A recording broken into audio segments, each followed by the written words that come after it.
Did you know that everything you believe belongs to you actually doesn't? Most people feel an immediate resistance to that idea because if it were true, it would force them to rethink how they've been living. I'm not talking only about material things, I'm talking about something far more unsettling. Your house isn't yours. It belongs to the bank for 30 years, then to your children, then to someone else, then eventually to dust. Your job isn't yours. It depends on the economy, on decisions made by people you've never met, on forces you don't control. Tomorrow you could be replaced without explanation. Your partner isn't yours. They can leave, they can change, they can die. You never signed a contract guaranteeing emotional permanence, even if you live as though you did. Your body isn't yours. It ages without permission, gets sick without warning, and shuts down when it decides, not when you want. Your children aren't yours. They are individuals with their own will who will one day leave and build lives where you play a secondary role, no matter how much you love them. Your ideas, your plans, your future, none of it is truly yours.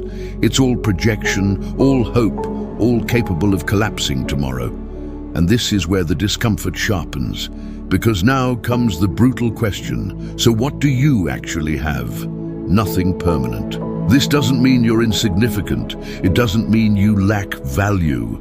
It means something far more terrifying and liberating at the same time. You never owned anything, you never will, and you've lived your entire life clinging to illusions of control without realizing it.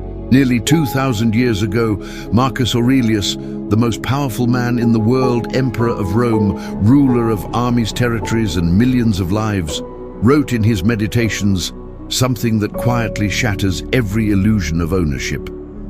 Everything you see will soon perish, and those who witness its passing will perish as well.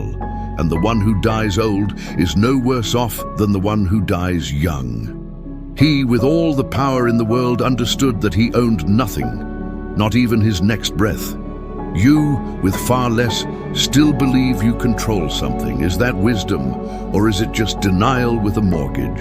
The truth is this: from the moment you were born, everything you have was only ever loaned to you, your health, your time, your relationships, all with an expiration date, yet you live as if it were eternal. Every morning you wake up acting as if another day, another year, another decade were guaranteed, but they're not, and deep down you know it. Marcus Aurelius knew this. That's why he wrote each night as if it were his last. Let's talk about something you do every single day without realizing it. Something so familiar that it feels normal. You suffer. Not dramatically, not all at once, but quietly and repeatedly. You suffer when someone doesn't reply to your message. You suffer when your boss doesn't recognize your work. You suffer when others seem to have more. You suffer when things don't go as planned. You suffer when you lose something. You suffer when someone leaves. And this is where most people get it wrong. Because suffering doesn't come from events themselves. It comes from the expectation that something should be yours, that someone should stay, that things should remain the same. Pause here, because if you see this clearly, everything starts to shift. Look at these scenes and tell me if you recognize yourself. You bought that house, worked for years to pay it off, decorated it, made it yours, and now you live with constant anxiety, the mortgage, the maintenance, the fear of losing it. Without noticing, the ownership reversed. You don't own the house owns you. You're in that relationship years together, you say, my partner, yet you live in fear. Fear they'll change, fear they'll get bored, fear they'll find someone better. Instead of enjoying what is, you live terrified of what might not be. And that isn't love, it's attachment disguised as love. You built that career, climbed the ladder, earned the position, you say my job, and now you're enslaved by the need to keep it. You can't quit, can't say no, can't fail, because if you lose it, you lose your identity. Your job isn't yours. You belong to your job. Do you see the pattern yet? You don't own anything, everything owns you, and this isn't your personal flaw, it's conditioning. From childhood, you were taught to accumulate, to retain, to cling. This is mine. That's my family. This is my place. You were trained to believe happiness comes from having, from securing, from holding tight. But Marcus Aurelius, with empires under his command, understood something you still resist. Do not cling to what you do not have, as if it were already yours. Instead, reflect on the greatest blessings you do possess, and remember how much you would desire them if you did not have them. Yet at the same time, be careful not to value them so highly that losing them disturbs your peace. He had everything and knew it was temporary. You have little and live as if it were permanent. The irony is brutal. He, the most powerful man of his era, practiced detachment.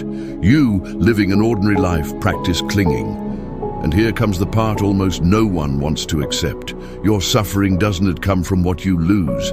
It comes from believing it was yours to begin with. Every disappointment, every frustration, every emotional wound is born from the same lie, that something or someone belonged to you. But nothing does. Not even your next thought is fully yours. It is shaped by countless forces beyond your control. Biology, history, circumstance. So what do? Stop trying, stop building, stop loving. No, you do all of it, but without clinging, without believing it's yours. You enjoy while it lasts, and when it leaves, you let it go without resistance. Because the only thing you truly control, and this is uncomfortable to admit, is your response. Let me show you how this unfolds at every stage of life, because this pattern doesn't discriminate by age, success, or intelligence. It follows everyone who confuses experience with ownership. You're 22 and you buy your first car. It's yours. You paid for it. You wash it every weekend, add accessories, treat it like a child. Feel proud every time you turn the key. 5 years later, it's outdated, nearly worthless. You sell it, and you realize something quietly unsettling. It was never yours. It was simply your turn to use it. You're 35 with a beautiful family, 2 children, a partner you love. You say, my family. You live for them, sacrifice everything for them. Structure your entire identity around them. And one day, something happens. Your partner leaves, or worse, dies, and you're destroyed. Not because you lost them, but because you believed they were yours. They weren't. They were a person with their own life who chose to share time with you, nothing more. And when they left, they took your identity with them because you confused companionship with ownership, love with possession. You're 48 and you've built a company, devoted 20 years to it. Your legacy, your pride, my company. You missed dinners, postponed vacations, delayed life for it, and then the economy collapses, a stronger competitor arrives, or the market simply changes, and you lose everything. Not the money, that's recoverable, but your sense of purpose, because you believed that company belonged to you, when it was only a temporary structure that existed as long as conditions allowed. When the conditions changed, it vanished, without apology. You're 71 and you've accumulated a lifetime of things, photos, memories, furniture, properties. You say, my things, but your children no longer live there.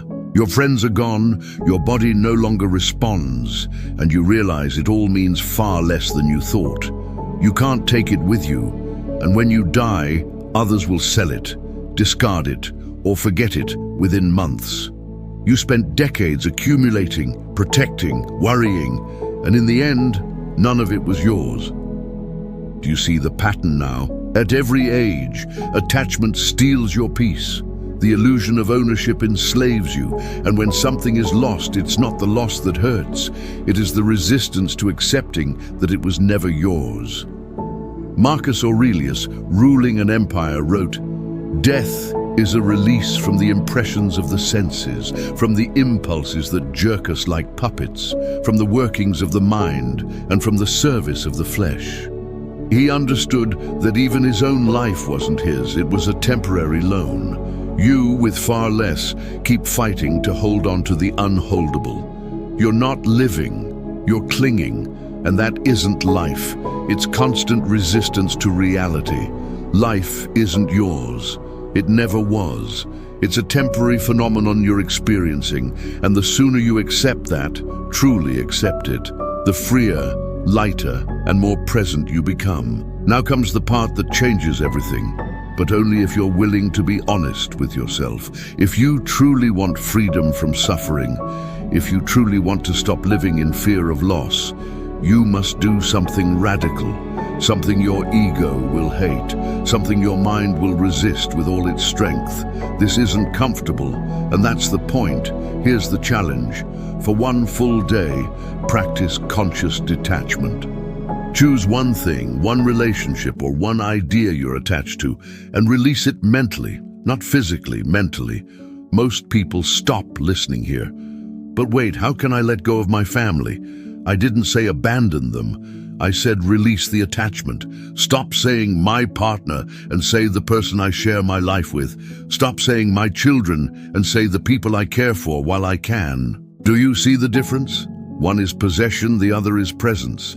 If you miss this distinction, nothing else will work. But if I don't cling, I'll lose motivation. False. That's your mind negotiating. Real motivation doesn't come from attachment. It comes from purpose. You can work hard without believing the outcome is yours. You can love deeply without believing the person belongs to you. Only then can you truly love. But I need my things. Do you really? Or do you just need the illusion of security they provide? Because if you lose everything tomorrow, you'll discover you can live with far less, and that realization changes you. The discomfort you feel right now is not a problem, it's a signal. It's your ego defending itself, your identity screaming, if I don't own anything, then who am I? And that, my friend, is the right question. Here is the ritual. First, choose something you're attached to. Your car, your job, your degree, your relationship, your public image, whatever you believe defines you. Second, for 24 hours, every time you think of it, repeat silently, this is not mine, it's borrowed, and one day it will leave. Third, observe the anxiety, observe the fear, observe how your mind tries to renegotiate. Yes, but this one is different because no, nothing is yours. Everything is temporary. Fourth, at the end of the day, reflect. Did anything change physically?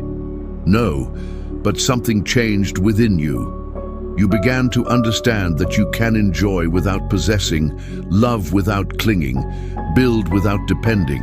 And fifth, if you want to go deeper, because this always goes deeper, do this with your own life. Stand in front of a mirror, look at yourself, and say out loud, not even this life is mine. It is borrowed, and one day I will return it. If that doesn't unsettle you, nothing will. Now the commitment, if you're going to do this challenge, leave a comment saying, I release. It can be, I release my need for control. I release my attachment to my job. I release the belief that my partner belongs to me. Write it, make it public, because saying it out loud is the first real step toward letting go.